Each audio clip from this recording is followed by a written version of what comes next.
അനുഭവം നിങ്ങളോട് പങ്കിടുവാനായിട്ട് ഞാൻ ആഗ്രഹിക്കുകയാണ്.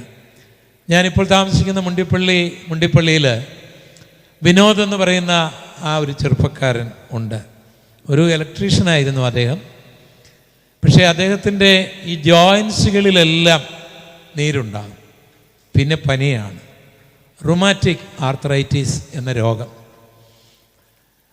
അദ്ദേഹം ഇങ്ങനെ അനേക ആൾക്കാർ ജീവിക്കാൻ കൊതിയുണ്ടായിരുന്നതുകൊണ്ട് അലോപ്പതിയും ആയുർവേദവും ലാടഗുരുക്കന്മാർ കൊടുക്കുന്ന മരുന്നും ഇങ്ങനെ കഴിച്ച് ഒരാഴ്ച സുഖമുണ്ടെങ്കിൽ ഒരാഴ്ച സുഖം കാണുകയില്ല. അവസാനം ചിലർ പറഞ്ഞു, വിനോദേ, നീ ഇങ്ങനെ ഈ ചെറിയ ഡോക്ടർമാരുടെ അടുത്ത് പോകാം, നീ മെഡിക്കൽ കോളേജുകളിലോ പോകും, അവിടെയാണ് നല്ല ഡോക്ടേഴ്സ് ഉള്ളത്. അങ്ങനെ അദ്ദേഹം കോട്ടയം മെഡിക്കൽ കോളേജിൽ പോയി. ഒരു ടീം ഓഫ് ഡോക്ടർ പരിശോധിക്കുമ്പോൾ അവരൊരു വാക്ക് പറഞ്ഞു. ഇംഗ്ലീഷിൽ പറഞ്ഞത് വിനോദിന് മനസ്സിലാകിയില്ലെന്ന് തോന്നിപ്പോയി. കാരണം അദ്ദേഹം അതുപോലെ ക്ഷീണിതനായിരുന്നു. റുമാറ്റിക് ആർത്രൈറ്റിസ് എല്ലാം ഹാർട്ടിൻ്റെ വാൽവിനെ ബാധിക്കാം. അത് ഒത്തിരി നാളൊരു മനുഷ്യൻ ജീവിക്കുകയില്ല. ആ രോഗം അങ്ങനെ വന്നാൽ വേറൊന്നാകാം. അപ്പോൾ ഈ വിനോദിന് 30 വയസ്സുണ്ട്. ഇനി അധികം നാൾ ജീവിക്കാൻ സാധ്യതയില്ല എന്ന് ഡോക്ടർമാരുടെ അഭിപ്രായം. അത് കഴിഞ്ഞ് ഡോക്ടർമാർ എന്തിനൊക്കെയോ മരുന്നോ എന്തൊക്കെയോ കുറിച്ച് കൊടുത്തു. അപ്പോൾ താനിങ്ങനെ ചിന്തിച്ചു, ഇനി ജീവിക്കാൻ അധികം നാളില്ലെങ്കിൽ ഇനി ഞാനെന്തിനാ ഒരു പരിശോധന. അദ്ദേഹം അത് ചവറ്റുകൊറ്റയിൽ വലിച്ചെറിഞ്ഞിട്ട് ആത്മഹത്യ ചെയ്യാനായിട്ട് തീരുമാനിച്ചു. അപ്പം മുണ്ടിയപ്പള്ളി ജംഗ്ഷനിലാണ് അവരുടെ വീട്. പഴയ ഹോസ്പിറ്റലിൻ്റെ മുമ്പിൽ ഒരു 2 നില കെട്ടിടം. അവിടെ ബസ് വന്ന് നിൽക്കും. ഈ ചെറുപ്പക്കാരൻ കൊച്ചുമന്നത്തെന്നാണ് അദ്ദേഹത്തിൻ്റെ വീട്ടുപേര്. അപ്പോൾ അദ്ദേഹം തൻ്റെ വീടിൻ്റെ 2 നിലയുടെ മുകളിൽ നിന്ന് ഉടുപ്പ് പോലും ബട്ടൺസ് ഇടാതെ ഓടിക്കേറി വന്ന് ബസ്സിൽ നിന്നാണ് ആത്മഹത്യ ചെയ്യാൻ പോവുകയാണ്. ചങ്ങനാശ്ശേരിക്കടുത്ത് ഇരിപ്പ എന്ന് പറയുന്ന സ്ഥലം ഒരു റെയിൽവേ ട്രാക്കാണ്. അതൊരു ആത്മഹത്യ പോയിൻ്റാണ്. അവിടെ ആത്മഹത്യ ചെയ്യാൻ പോവുകയാണ്. ഒരു 7-8 കിലോമീറ്ററും കൂടിയുണ്ട്.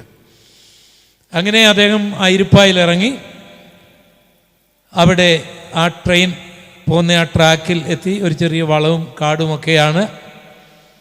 പക്ഷെ എന്തോ ട്രെയിനൊന്നും വന്നില്ല. അദ്ദേഹം ഇങ്ങനെ ചിന്തിച്ചു, മരിക്കാൻ ആഗ്രഹിച്ചു, അതുപോലും സാധിക്കുന്നില്ലല്ലോ. അങ്ങനെ അദ്ദേഹം വീട്ടിൽ വന്നു.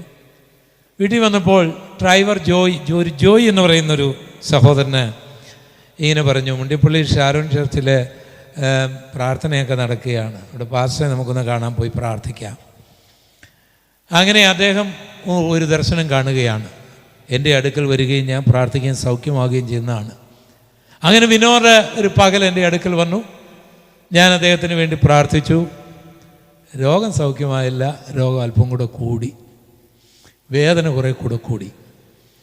അപ്പോൾ അദ്ദേഹം കണ്ട ദർശനം സൗഖ്യമാകുമെന്നാണ്. ഞാൻ പ്രാർത്ഥിക്കുകയും ചെയ്തു. രോഗം കൂടിയതല്ലാതെ കുറഞ്ഞില്ല. അപ്പം ജോയിനിലൊക്കെ വേദനയായി. ഇനി കുറേ കഴിയുമ്പോൾ നീരാകും, കുറേ കഴിയുമ്പം പനിയാകും. അതൊരാഴ്ചയോളം തുടരും. ആ സന്ദർഭത്തിൽ ഈ ജോയ് എന്ന് പറയുന്ന ട്രാൻസ്പോർട്ടിലെ ഒരു ഡ്രൈവറായിരുന്നു അദ്ദേഹം. മുണ്ടിപ്പള്ളിക്കാരനാണ്. അദ്ദേഹം പറഞ്ഞു, വിനോദേ, നമുക്കിന്ന് രാത്രിയും പ്രാർത്ഥന ഉണ്ട്, അവിടെ പോകാം. അപ്പോൾ പറഞ്ഞു, ഞാൻ പകൽ അവിടെ പോയതാണ്, പാസ്റ്റർ എനിക്ക് വേണ്ടി പ്രാർത്ഥിച്ചതാണ്, കുറവൊന്നുമില്ല ജോയ് സാറേ, എഴുന്നേക്കാൻ മേല. അപ്പോൾ ഈ ജോയ് സാറ് അദ്ദേഹത്തോട് പറഞ്ഞു, വിനോദേ, നമ്മൾ ഈ ആശുപത്രിയിൽ പോയി മരുന്ന് കഴിച്ചാലും ഒരു കോഴ്സ് ഉണ്ടല്ലോ. ഇപ്പം 5 ദിവസം ഗുളിക കഴിക്കണം, അല്ലെങ്കിൽ ഇത്ര കോഴ്സ് ഇഞ്ചക്ഷൻ എടുക്കണം, ഒന്നെടുത്തിട്ട് ഒക്കുമോ? അതുകൊണ്ട് നമുക്കൊന്നുകൂടെ പോകാം. അങ്ങനെ വന്നു. അന്ന് സഭയെ മൊത്തമായിട്ട് അദ്ദേഹത്തിന് വേണ്ടി പ്രാർത്ഥിച്ചു. Then and there he was healed. ആ നിമിഷം തന്നെ കർത്താവിനെ സൗഖ്യമാക്കി.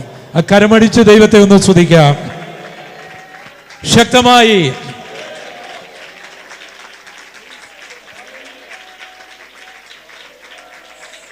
തീർന്നില്ല.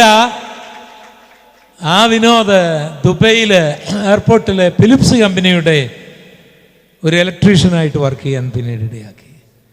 കാശ്മീരിൽ തണുത്തുറയുന്ന മഞ്ഞത്ത് കർത്താവിൻ്റെ വേല ചെയ്യാനും സ്നാനപ്പെടുത്താനും ദൈവം അദ്ദേഹത്തെ ഉപയോഗിച്ചു.